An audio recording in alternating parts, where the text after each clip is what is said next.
नमस्कार, मंगल्स रेसिपीमध्ये तुमचं स्वागत आहे. आज मी थोडी आगळीवेगळी अशी वडी बनवणार आहे, मेथीची वडी. त्यासाठी मी ताजी मेथीची भाजी घेतली आहे. यासाठी आपण मेथीची ताजीच भाजी घ्या, कारण की जेवढी ताजी भाजी असते तेवढी छान लागते. आणि नंतर आता याला मी निवडून घेत आहे भाजीला. निवडण्यासाठी आपण जशी मेथीच्या भाजीला निवडतो तशी नाही निवडता, थोडेसे कवळे देठ आहे ते घ्यायचे आणि त्यानंतर अशी मस्त बारीक चिरून घ्यायची.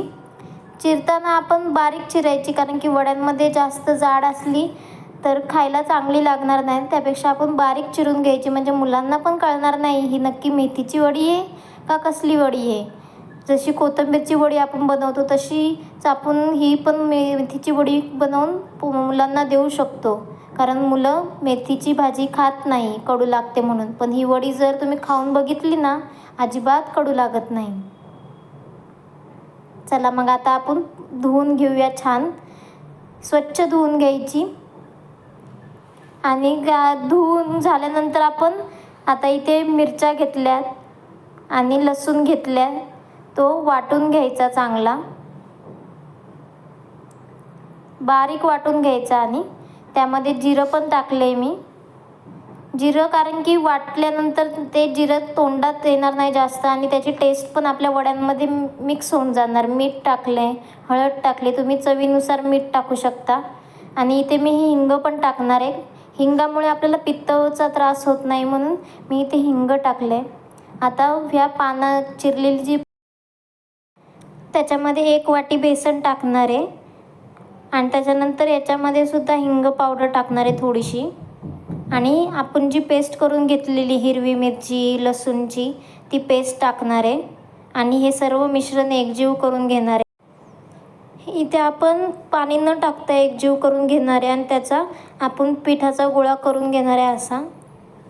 आणि आता त्यानंतर वड्या उकडण्यासाठी आपण कढईमध्ये पाणी उकळण्यासाठी ठेवलं आहे.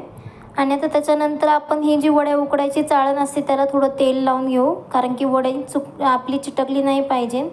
आणि पिठालासुद्धा थोडंसं तेल लावून मळून नंतर आता आपण त्याच्यावरती थापायची आहे. आपण जशी थापी वडी थापतो तशी, जशा आपण आळूच्या वड्या बनवतो तशी पण वळकुटे बनवून आपण ठेवू शकतो शिजवण्यासाठी. पण अशी जर थापून बनवली ना, मस्त कुरकुरीत तळल्यानंतर लागते. आणि ही वडी तुम्ही न तळतासुद्धा खाऊ शकता. आणि आता इथे आपण तीळ टाकणार आहे त्याच्यावरतून. तीळ टाकल्यामुळे असं छान त्याला डेकोरेशन होतं आहे. आणि तीळ आपल्यासाठी पौष्टिकसुद्धा असतात, म्हणून ह्या प्रकारे आपल्या मुलांना ही वडी जर आपण खायला दिली तर त्यांना पोषण आहार पण भेटेल आणि छान पण लागेल त्यांना, त्याच्यामुळे ते आवडीने खातील. आणि इथे मी वडी उकडून घेतली आणि अशी सुरी लावून बघायची की ही वड्या शिजल्यात का नाही शिजल्यात.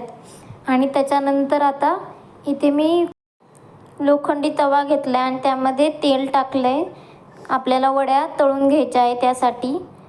आणि त्याच्यानंतर आता ह्या वड्या मी चौकोनी आकारात कापून घेते.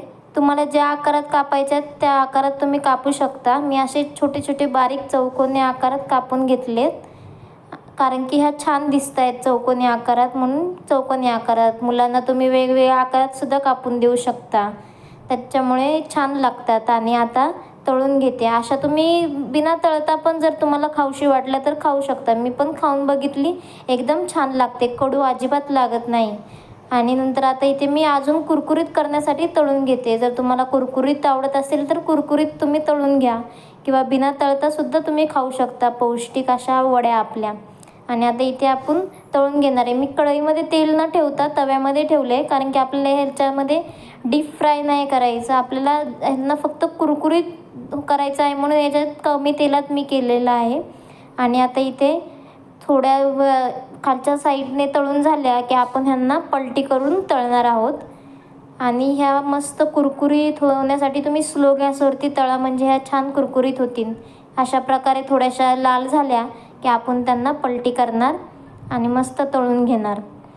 तळल्यानंतर ह्या वड्या अजिबात कळूनसुद्धा येत नाही की ह्या कोथिंबीरच्या वड्या आहेत का मेथीच्या वड्या आहेत.